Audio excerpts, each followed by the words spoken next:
Welcome to a space friends. और आज का हमारा टॉपिक है इंडियन हिस्ट्री और उसके क्लासिफिकेशंस। तो सबसे पहले हम जानेंगे कि ऐसी क्या ज़रूरत आन पड़ी कि इंडियन हिस्ट्री को क्लासीफाई करना पड़ गया। उसके लिए हम एक एग्जांपल लेते हैं। एक पर्सन ने एक पीस ऑफ लैंड में कुछ रेड सॉइल्स रखी,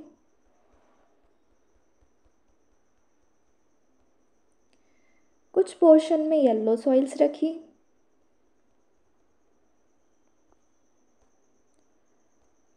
और बचे वाले पोर्शन में पेबल्स रखे। ठीक है। अब इस पर्सन ने एक दूसरे पर्सन से कहा कि ठीक है भाई, अब आप मुझे ये बताओ कि ये जो पीस ऑफ लैंड है इसमें क्या क्या आपको नज़र आ रहा है, आप इसे क्या समझते हो। तो भाई ये पर्सन ने कहा कि इसमें रेड सॉइल है, येलो सॉइल है और पेबल्स है। तो फिर जिस पर्सन ने इसको अरेंज किया उसने ये पूछा कि ठीक है, रेड सॉइल है, येलो सॉइल है, पेबल्स है, लेकिन क्या आप और स्पेसिफिक हो सकते हैं? क्या आप और स्पेसिफिकली बता सकते हैं कि इसमें क्या क्या है? तब फिर इस पर्सन ने क्या किया, ये जो पीस ऑफ लैंड है इसको 3 पार्ट्स में डिवाइड कर दिया, 3 पार्ट्स में क्लासीफाई किया। इससे क्या हुआ, इसके पास 3 पोर्शंस आ गए, एक हो गया राइट, एक हो गया लेफ़्ट और एक हो गया मिडिल पोर्शन। अब इसके लिए बताने में ये इजी हो गया कि भाई जो आपका राइट वाला पोर्शन है लैंड का उसमें रेड सॉइल है, आपका जो लेफ़्ट वाला पोर्शन है उसमें येलो सॉइल है और जो मिडिल पोर्शन है लैंड का उसमें पेबल्स है। तब जिस पर्सन ने लैंड को अरेंज किया था वो कहा ठीक है, अब आपका आंसर काफ़ी स्पेसिफिक लग रहा है। तो इससे क्या हुआ, हमें क्या समझ में आया कि भाई क्लासीफाई करने से चीज़ें और स्पेसिफिकली समझ में आती हैं, चीज़ें और स्पेसिफिकली हम एक्सप्लेन कर सकते हैं। इसीलिए इंडियन हिस्ट्री को भी 3 पार्ट्स में डिवाइड कर दिया गया है, जिससे कि उसको और ज़्यादा स्पेसिफिकली स्टडी किया जा सके और स्पेसिफिकली एक्सप्लेन किया जा सकते हैं। तो देखते हैं friends classification of Indian history. Okay, so Indian history को 3 पार्ट्स में क्लासीफाई किया गया है, pre history, proto history and history. अब फ्रेंड्स क्वेश्चन ये है कि इनको किस बेसिस पर डिवाइड किया गया है, तो जैसा कि हम जानते हैं कि हमारा जो इंडियन हिस्ट्री है उसके सोर्सेज क्या हैं, किसी भी टाइप का रिटन लिटरेचर, इंस्क्रिप्शंस या फिर जो भी हमको आर्कोलॉजिकल एक्सकेवेशंस में सील्स मिले हैं, कॉइन्स मिले हैं या जो भी यूटेंसिल्स वो लोग यूज़ करते थे वो मिले हैं, उसके बेसिस पे हम हिस्ट्री को जानते हैं और ये हमारे एंशिएंट हिस्ट्री या फिर हिस्ट्री के सोर्सेज हैं। लेकिन फ्रेंड्स ऐसे भी एज है जहाँ पे किसी भी टाइप का रिटन एविडेंस नहीं है, लेकिन उनको आर्कोलॉजिकल एक्सकेवेशन के बेसिस पे हम स्टडी करते हैं, तो उस एज को नाम दिया गया है प्री हिस्ट्री। प्री हिस्ट्री ऐसा एज है जहाँ पे किसी भी टाइप का रिटन एविडेंस नहीं है, आर्कोलॉजिकल एक्सकेवेशन के बेसिस पे ही इस एज को स्टडी किया जाता है। इस एज को फर्दर डिवाइड किया गया है इस टाइम पर यूज़ हो रहे टूल्स के बेसिस पे, जैसे कि स्टोन एज और मेटल एज। स्टोन एज में स्टोन यूज़ होते थे और मेटल एज में मेटल यूज़ होते थे, मेटल भी यूज़ होते थे स्टोन के साथ। स्टोन एज को फर्दर क्लासीफाई किया गया है उस टाइम पे यूज़ हो रहे स्टोन टूल्स के डेवलपमेंट के बेसिस पे, palaeolithic period, mesolithic period, neolithic period.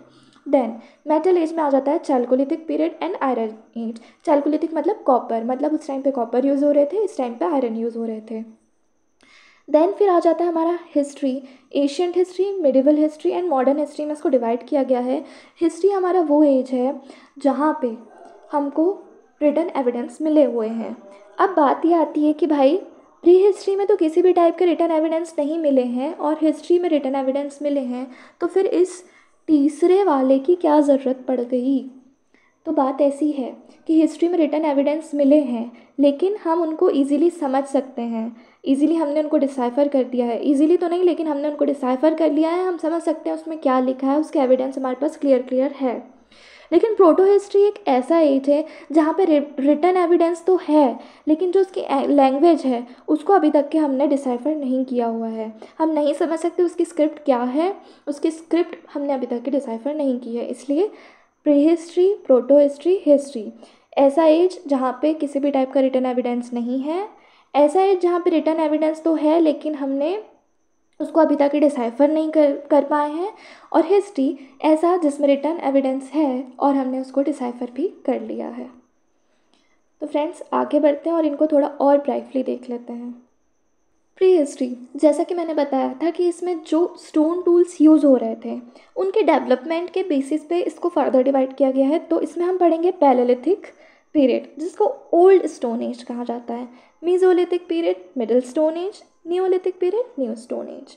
फिर हम पढ़ेंगे प्रोटो हिस्ट्री में Indus valley civilisation, early agriculture and social structure. Indus valley civilisation यहाँ पे बहुत इंपॉर्टेंट है।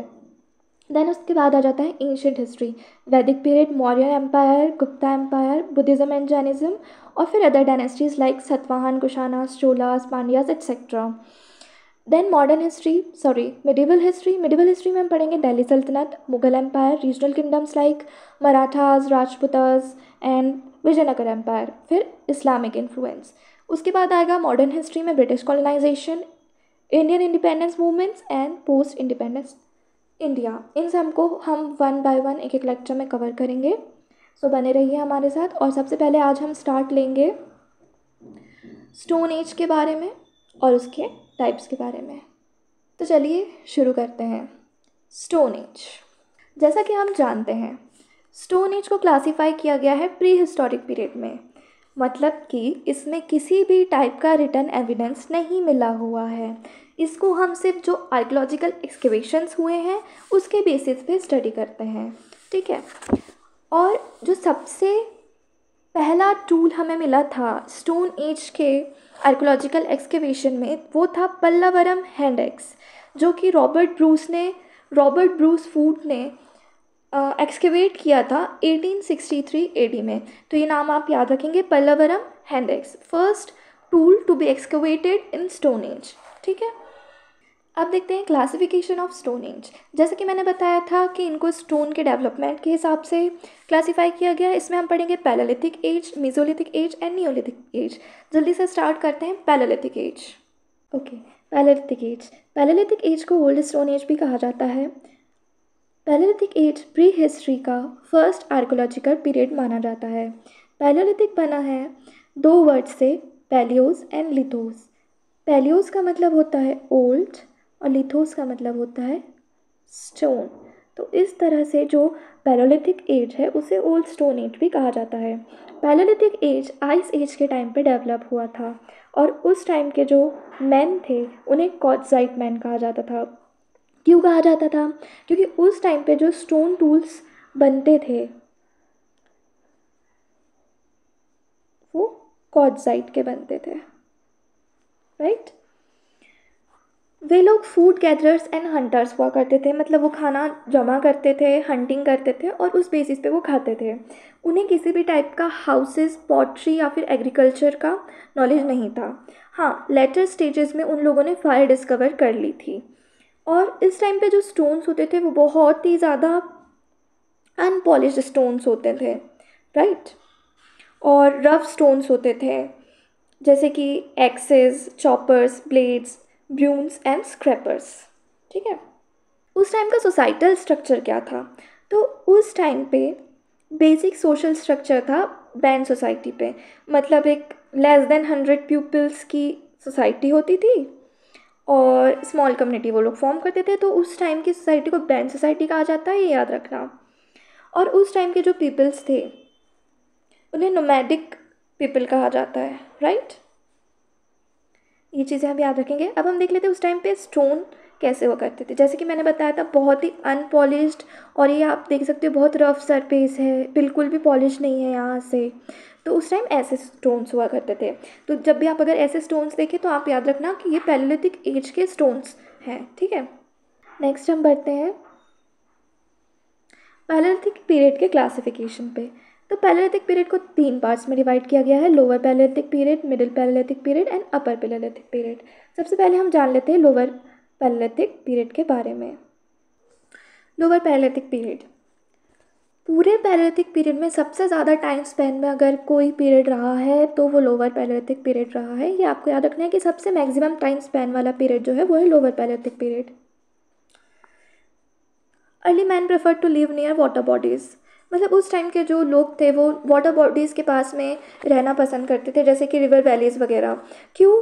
क्योंकि वहाँ पे जो स्टोन टूल्स थे वो इजीली मिल जाते थे, और आप देख सकते हैं उनका जो भी सर्वाइवल चल रहा था वो स्टोन टूल्स के बेसिस पे ही चल रहा था, इसलिए वो लोग वाटर बॉडीज़ के पास रहना प्रेफर करते थे। मेनली जो ये लोअर पैलेलिथिक पीरियड है वो वेस्टर्न यूरोप और अफ्रीकन रीजन में फैला हुआ है।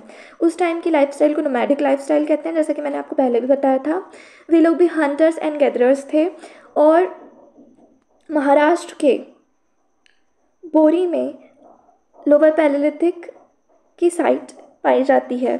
उस टाइम के जो टूल्स थे वो बहुत ही रफ़ और हैवी रहते थे, और जैसे कि हैंड एक्सेस और चॉपर्स जिनसे कि हंटिंग हो सकती है इजीली।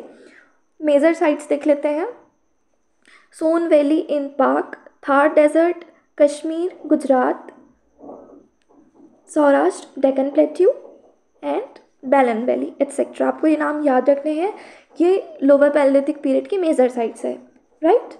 इसके बाद आगे बढ़ते हैं, पहले स्टोन टूल्स देख लेते हैं। जैसे कि मैंने बताया था बहुत ही रफ़ और हैवी टूल्स होते थे लोअर पैलेलिथिक पीरियड में, तो आप देख सकते हैं बहुत हैवी है और बहुत रफ़ है, राइट। उसके बाद मिडिल पैलेलिथिक पीरियड, इस पीरियड में जैसे कि हमने बताया था कि जो पैलेलिथिक पीरियड है पहले तो उनको किसी भी टाइप का नॉलेज नहीं था, लेकिन बाद में उन्होंने फायर डिस्कवर की थी। तो मिडिल पैलेलिथिक पीरियड में एविडेंस देखने को मिलते हैं फायर के यूजेस के, राइट। जैसे कि पहले हमने देखा कि जो लोअर पैलेलिथिक पीरियड है उस टाइम की जो सोसाइटी है उसको नोमैडिक कल्चर कहा जाता है, उस टाइम के लोगों को नोमैडिक कहा जाता है। वैसे ही जो मिडिल पैलेलिथिक पीरियड है उस टाइम के लोगों को नेanderthals कहा जाता है, ठीक है। तो ये वर्ड आप याद रखेंगे, नेanderthals कहा जाता है। वो लोग स्कैवेंजर्स थे, लेकिन हंटिंग और गैदरिंग भी करते थे। ट्रेस्ड मतलब उसके एविडेंस हमें मिले हुए हैं, right. Slow transformation of Acheulian culture, slow transformation of Acheulian culture, धीरे धीरे वो लोग एक्वेलियन कल्चर की तरफ बढ़ते गए। मतलब कि उन्होंने स्टोन टूल्स बनाना तो जारी रखा, लेकिन स्टोन टूल्स को और मॉडिफाई करना स्टार्ट कर दिया, ठीक है। जो डेड पीपल्स रहते थे वो ब्यूरल से पहले उनकी पेंटिंग की जाती थी, राइट। ब्यूरल मतलब उनको रखा जाता था, गड़ाया जाता था या तो ज़मीन के अंदर या फिर एक पॉट में रखा जाता था, राइट। उसके बाद इस टाइम के जो टूल्स थे वो कंपैरेटिवली स्मॉलर, थिनर और लाइटर थे। जैसे कि हमने लोअर पैलेलिथिक पीरियड में देखा बहुत ही हैवी टूल्स रहते थे, ठीक है। लेकिन जो मिडिल पैलेलिथिक पीरियड है इसके हमने देखा कि एक्वेलियन कल्चर आने के बाद उन लोगों ने टूल्स मॉडिफाई करना चालू कर दिया, तो इस टाइम के टूल्स थोड़े स्मॉलर, थिनर और लाइटर होने लगे। इन्हें माइक्रोलिथ्स भी कहा जाता है। क्यों? क्योंकि जैसे कि हमने बताया था लिथ मतलब स्टोन और माइक्रो मतलब छोटे, तो मतलब छोटे स्टोन टूल्स यहाँ पे यूज़ होते थे, इसलिए इसे माइक्रोलिथ्स भी कहा जाता है। फ्लेक्स का यूज़ किया जाता था, मतलब जो स्टोन टूल्स है उसके फ्लेक्स बनाए जाते थे और उनका यूज़ किया जाता था। क्वार्ट्ज और बेसल्ट जो है उन्हें रिप्लेस कर दिया गया था फाइन ग्रेन सिलिशियस रॉक्स से, जैसे कि चर्ट और जैस्पर। मतलब चर्ट और जैस्पर का मेनली वहाँ पे यूज़ देखने को मिलता है। मेजर साइट्स क्या हो गई? Belan valley in UP, Luni valley in Rajasthan, Son and Narmada rivers और भीमबेटका केव्स एट्सेट्रा।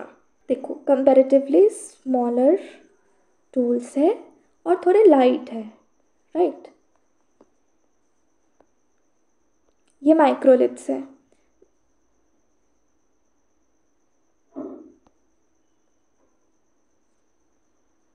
मतलब छोटे छोटे स्टोन टूल्स आप यहाँ पे देख सकते हैं, ठीक है। तो माइक्रोलिथ्स का यूज़ कब होता है? मिडिल पैलेलिथिक एज में। अब आ जाता है अपर पैलेलिथिक एज में।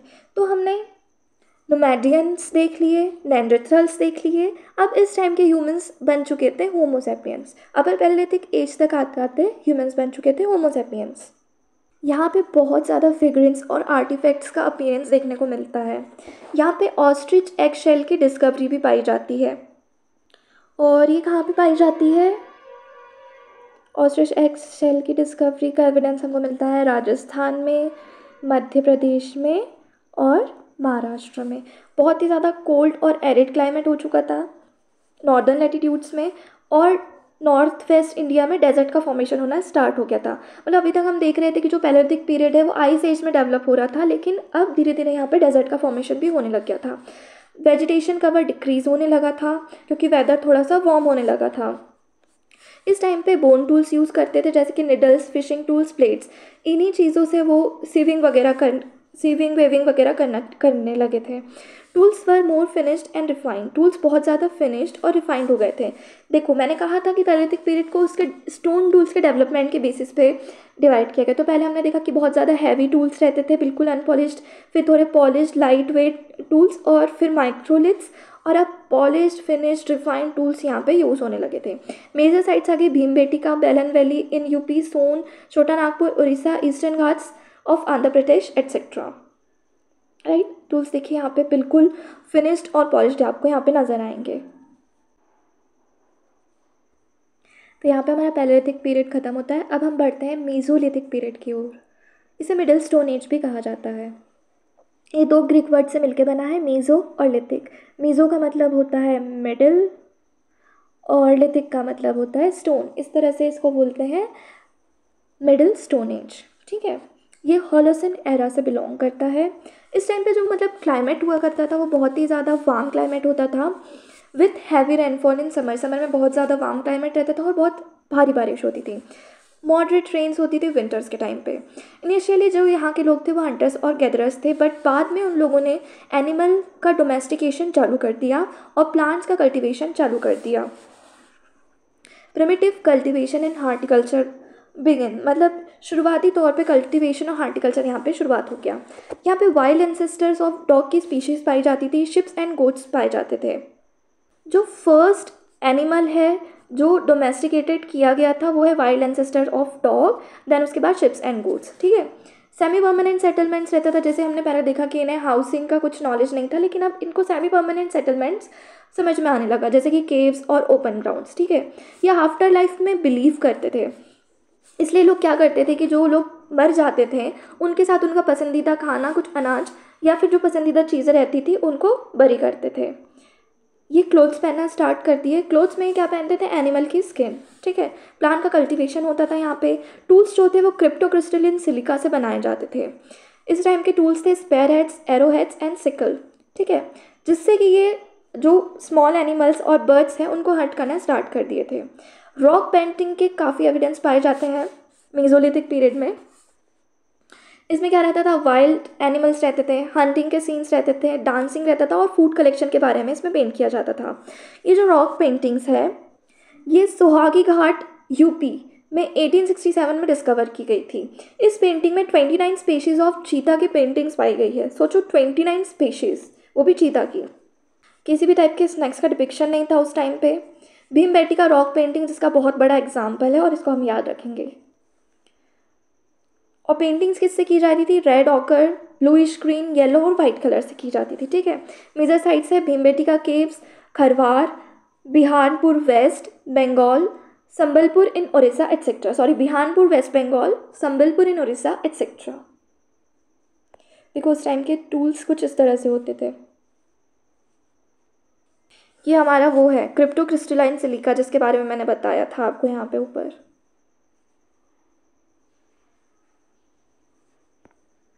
राइट, अब हम पढ़ते हैं नियोलिथिक पीरियड के बारे में। जैसे कि हम जानते हैं नियोलिथिक पीरियड, अगेन ये दो वर्ड से बना है, नियो प्लस लिथिक। नियो का मतलब होता है न्यू और लिथिक का मतलब स्टोन होता है। इस तरह से ये बन गया न्यू स्टोन एज। अब ये टर्म किसने कॉइन की थी? तो ये टर्म कॉइन की गई थी सर जॉन लोबॉक के द्वारा 1865 में। ये भी होलोसिन एरा से बिलोंग करता है। इस टाइम के लोग फूड गैदरर भी थे और फूड प्रोड्यूसर भी थे। फूड प्रोड्यूसर कैसे कि हमने मेसोलिथिक पीरियड में देखा कि उन लोगों ने अर्ली कल्टीवेशन स्टार्ट कर दिया है, तो अब वो फूड प्रोड्यूस भी कर सकते थे। राइट, उसके बाद डिवीजन ऑफ लेबर, मतलब अब भाई फूड प्रोड्यूस करना है, काम बढ़ गया है, तो जो डिवीजन ऑफ लेबर था वो जेंडर के बेसिस पे होता था। मतलब कि स्ट्रॉन्ग पीपल और मैन वो कल्टीवेशन करते थे और जो फीमेल्स रहती थी या जो थोड़े से कमज़ोर रहते थे वो कुकिंग वगैरह करते थे। राइट, इसके बाद यहाँ पे जो टूल्स थे वो पॉलिश्ड रहते थे, पैक्ड रहते थे एंड ग्राउंड स्टोन टूल्स यहाँ पे पाए जाते हैं। इस टाइम तक के फ्रूट्स, कॉर्न्स, रागी और हॉर्स ग्राम इन लोगों ने कल्टीवेट करना स्टार्ट कर दिया था। डोमेस्टिकेशन में कैटल्स, शिप्स और गोट्स का बहुत महत्व था। देन अब यहाँ पे कम्प्लीटली सेटल्ड हाउस बनने लगे थे। मड्स क्या, जैसे आपने पहले देखा था कि वो ओपन ग्राउंड में रहते थे या फिर केव्स में रहते थे, लेकिन अब वो मड से हाउस बिल्ड करना उन लोगों ने स्टार्ट कर दिया था। और हाउस का शेप क्या रहता था? Rectangular and circular. ठीक है, इन्हें बोट मेकिंग के बारे में पता था, स्पिनिंग के बारे में पता था और वीविंग के बारे में पता था। स्पिनिंग मतलब स्पिन करके जो कॉटन निकाला जाता है, जिसको चरखा चलाना भी कहते हैं स्पिनिंग, और वीविंग मतलब बुनना होता था। ठीक है, हिली river valleys, rock shelter and hill slopes पे ये लोग बेसिकली पाए जाते थे। हैंडमेड पॉटरीज और फुट व्हील्स ये लोग बनाया करते थे। मेजर साइट्स है मेहरगढ़, बुरज़ाहोम, कुफ्कल, कोलदीवा, नेवासा एट्सेट्रा। और इस टाइम के स्टोन टूल्स आप देख लीजिए, ये वो है जिससे आटा वगैरह पीसते हैं, सॉरी ग्रेन वगैरह पीसते हैं। ये देखिए यहाँ पे एक्स वगैरह है। तो इस टाइम के स्टोन टूल्स भी बहुत ज़्यादा मॉडर्न हो चुके थे, इसलिए इसे नियोलिथिक पीरियड कहा जाता है, new age, right.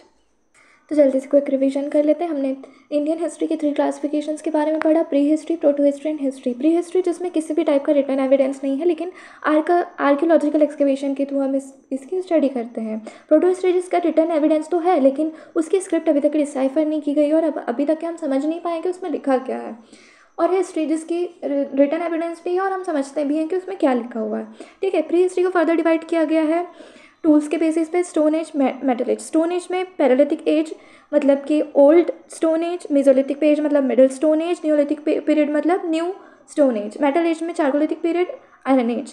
Proto history में ब्रॉन्ज एंड चारकोलिथिक और बिगनिंग ऑफ हड़प्पन। और हिस्ट्री में एंशिएंट, मिडिवल और मॉडर्न। स्टार्ट लिया था हमने स्टोन एज से, जिसको प्री हिस्टोरिक पीरियड भी कहा जाता है। इसमें किसी भी टाइप का रिटर्न एविडेंस नहीं है और आर्कियोलॉजिकल एक्सकवेशन के बेसिस पे हम इसको स्टडी करते हैं। और सबसे पहला जो टूल एक्सकवेट किया गया था वो रॉबर्ट ब्रूस ने फूट ने किया था 1863 एडी में, और उस टूल का नाम था पल्लवरम हैंड एक्स। इसको फर्दर क्लासीफाई किया गया पैलेलिथिक एज में, मेसोलिथिक एज में और नियोलिथिक एज में। पैलेलिथिक एज को ओल्ड स्टोन एज कहा जाता है और ये आइस एज के टाइम पे डेवलप हुआ था। और इस टाइम के मैन को क्वार्टजाइट मैन कहते हैं, क्योंकि उस टाइम पे जो टूल्स यूज़ होते थे वो क्वार्टजाइट टूल्स होते थे, सॉरी जो स्टोन यूज़ होते थे वो क्वार्टजाइट स्टोन्स होते थे। इस टाइम के लोग फूड गैदरर्स एंड हंटर्स होते थे। इन्हें किसी भी टाइप के हाउसेस, पॉटरी और एग्रीकल्चर का नॉलेज नहीं था। और लेटर स्टेजेस में इन लोगों ने फायर डिस्कवर कर लिया था। इस टाइम के स्टोन टूल्स बहुत ज़्यादा अनपॉलिश्ड और रफ रहते थे। हैंड एक्सेस, चॉपर्स, ब्लेड्स वगैरह का ये लोग यूज़ करते थे। बैंड सोसाइटी मतलब 100 से भी कम लोगों की कम्युनिटी रहती थी और नोमैडिक पीपल इन लोगों को कहा जाता था। इस टाइप के कुछ टूल्स रहते थे। इसको फर्दर 3 पार्ट्स में डिवाइड किया गया, लोअर पैलेलिथिक, मिडिल पैलेलिथिक और अपर पैलेलिथिक। लोअर पैलेलिथिक वो मैक्सिमम टाइम स्पैन तक के जो चला वो लोअर पैलेलिथिक था। और जो अर्ली मैन थे वो वाटर बॉडीज़ के पास रहना पसंद करते थे, क्योंकि उस टाइम पे वाटर बॉडीज़ के पास में स्टोन्स मिलना बहुत इजीली रहता था। और वेस्टर्न यूरोप और अफ्रीका में ये देखा गया है। नोमैडिक लाइफस्टाइल वो लोग जीते थे, हंटर्स और गैदरर्स हुआ करते थे। बोरियो महाराष्ट्र में इसके एविडेंस मिलते हैं। टूल्स जो थे वो बहुत रफ और हैवी थे। हैंड एक्सेस और चॉपर्स वो लोग बनाया करते थे। और जो मेजर साइट्स है वो है सोन valley in Pak, Thar desert, Kashmir, Gujarat, Saurashtra, Deccan plateau, बेलन वैली एट्सेट्रा। इस टाइप के कुछ टूल्स हुआ करते थे। फिर मिडिल पैलेलिथिक में इसमें फायर का एविडेंस हमको मिलता है। इस टाइम के लोग नेंडरथ्रल्स हुआ करते थे, स्कैवेंजर्स होते थे, लेकिन हंटिंग और गैदरिंग भी करते थे। एक्यूलन कल्चर की तरफ इनका ट्रांसफॉर्मेशन हुआ। इन लोगों ने स्टोन टूल्स को बहुत ज़्यादा मॉडिफाई करना चालू कर दिया, जिस वजह से जो स्टोन टूल्स थे वो बहुत स्मॉलर, थिनर और लाइटर होने लगे। जो डेड थे उनकी पेंटिंग्स की जाती थी। और माइक्रोलिथ्स का भी यूज़ होता था, मतलब जो छोटे छोटे पत्थर है उसके टूल्स बनाते थे। फ्लेक्स का यूज़ होता था। क्वार्ट्ज और बेसल्ट को रिप्लेस कर दिया गया था चर्ट और जैस्पर से। मेजर साइट से बेलन वैली, लूनी वैली, सोन, नर्मदा रिवर, भीमबेटका केव्स। उसके बाद हम यहाँ पे स्टोन देख सकते हैं, बहुत लाइट है और ये माइक्रोलिथ्स है। उसके बाद अपर पैलेलिथिक, इस टाइम के जो पीपल्स हैं वो होमोसेपियंस बन चुके थे। फिगरिन्स और आर्टिफैक्ट्स यहाँ पे देखने को मिलते थे। ऑस्ट्रिच एग शेल के एविडेंस मिले हैं राजस्थान, महाराष्ट्र और मध्य प्रदेश में। कोल्ड और एरिड क्लाइमेट होने लगा था, डेजर्ट का फॉर्मेशन होने लगा था नॉर्थ वेस्ट इंडिया में। वेजिटेशन कवर डिक्रीज होने लगा था क्योंकि गर्मी बढ़ने लगी थी। बोन टूल्स का यूज़ होता था यहाँ पे, निडल्स, फिशिंग टूल्स वगैरह, ब्लेड्स वगैरह का यूज़ होता था। बोन टूल्स से ही बनाए जाते थे ये सब भी। इसके बाद इस टाइम पे जो टूल्स है वो बहुत ज़्यादा फिनिश्ड और रिफाइंड हो गए थे। मेजर साइट से Bhimbetka, Belan valley UP, Belan valley in UP, Son, Chotanagpur, Orissa, eastern Ghats of Andhra Pradesh etcetera. इस टाइप के कुछ टूल्स होते थे। फिर हम आ जाते हैं मेसोलिथिक पीरियड पे, जिसको मिडिल स्टोन एज कहा जाता है। ये होलोसिन एरा से बिलोंग करता है। इस टाइम पे जो समर में क्लाइमेट होता था बहुत ज़्यादा वार्म रहता था, लेकिन बहुत ज़्यादा हैवी रेनफॉल होती थी और मॉडरेट रेन होती थी विंटर्स में। इनिशियली लोग हंटर्स और गैदरर्स थे, लेकिन बाद में इन लोगों ने डोमेस्टिकेशन स्टार्ट कर दिया। जो सबसे पहला इन लोगों ने एनिमल डोमेस्टिकेट किया था वो वाइल्ड एंसेस्टर्स था डॉग का। उसके बाद में शीप्स और गोट्स का भी डोमेस्टिकेशन यहाँ पे देखने को मिलता है। प्रिमिटिव कल्टीवेशन और हार्टिकल्चर यहाँ पे स्टार्ट हो गया था। सेमी परमानेंट सेटलमेंट रहते थे, जैसे कि केव्स और ओपन ग्राउंड्स। ये आफ्टर लाइफ पे बिलीव करते थे, इसलिए जो लोग खत्म हो जाते थे उनके साथ वो फूड्स और बहुत ज़्यादा उनकी पसंदीदा जो चीज़ें रहती थी, कुछ चीज़ें रहती थी, वो उसको बिरी करना चालू कर दिए थे। देन इसके बाद ये लोग एनिमल स्किन वेयर करना चालू कर दिए थे, प्लांट कल्टिवेशन चालू कर दिए थे। जो टूल्स थे वो क्रिप्टोक्रिस्टलाइन सिलिका से बनाए जाते थे। स्प्रेड हेड्स, एरो हेड्स और सिकल का ये लोग यूज़ करते थे, जिससे कि वो स्मॉल एनिमल्स और बर्ड्स को हंट करते थे। रॉक पेंटिंग्स यहाँ पे बहुत इंपॉर्टेंट है। इसमें wild animals, hunting scenes, dancing वगैरह दिखाई जाती थी। सोहागी घाट यूपी इन 1867 में रॉक पेंटिंग्स के एविडेंस देखने को मिलते हैं। 29 स्पीशीज ऑफ चीता की पेंटिंग यहाँ पे देखने को मिलती है। किसी भी टाइप के स्नैक का हमको पेंटिंग देखने को नहीं मिलता है। भीमबेटका रॉक पेंटिंग्स बहुत फेमस है इस टाइम की रॉक पेंटिंग्स के लिए। और इस टाइम पे पेंटिंग्स जो होती थी वो bluish green, yellow, white colour की होती थी और रेड ऑकर से होती थी। मेजर साइट्स है भीमबेटिया केव्स, खरवार, बिरहानपुर वेस्ट बंगाल, संबलपुर इन उड़ीसा एटसेट्रा। इस टाइम के टूल्स कुछ इस तरह से दिखते थे। और ये है क्रिप्टोक्रिस्टलाइन रॉक, जिसके बारे में मैंने आपको बताया था। न्यूलिथिक पीरियड को न्यू स्टोन एज कहा जाता है। इस टर्म को सर जॉन लुबॉक ने 1865 में कॉइन किया था। होलोसिन एरा से ये बिलोंग करता है। फूड गैदरर अब फूड प्रोड्यूसर बन चुके थे और कल्टीवेशन स्टार्ट हो गया था। लेबर को जेंडर के बेस पे और एज के बेस पे डिवाइड किया जाता था। टूल्स बहुत ज़्यादा पॉलिश्ड, पैक्ड और ग्राउंड स्टोन टूल्स हुआ करते थे। फ्रूट्स, कॉर्न्स, रागी, हॉर्स ग्राम का यहाँ पे कल्टीवेशन स्टार्ट हो गया था। डोमेस्टिकेटेड कैटल्स में शिप गोट्स यहाँ पे ज़्यादा देखने को मिलते हैं। अब जो हाउस है वो सेटल्ड होने लगे थे मड्स के, और रेक्टेंगुलर और सर्कुलर शेप में होते थे। ये लोग बोट मेकिंग, स्पिनिंग और विविंग का आर्ट जानते थे। हिली रिवर वेरीज, रॉक शेल्टर, हिल स्लोप्स में लोग पाए जाते थे। हैंडमेड पॉटरीज और फुटफिल्स ये लोग बनाते थे। बेजा साइड से मेहरगढ़, बुज़ाहम, गुफ्कल, कोलदीवा, नेवासा एटसेट्रा। और ये उस टाइम के टूल्स है। तो थैंक यू फ्रेंड्स। अब हम नेक्स्ट में देखेंगे चालकोलिथिक एज के बारे में, तो बने रहिए और नेक्स्ट वीडियो में ज़रूर देखिए। Thank you.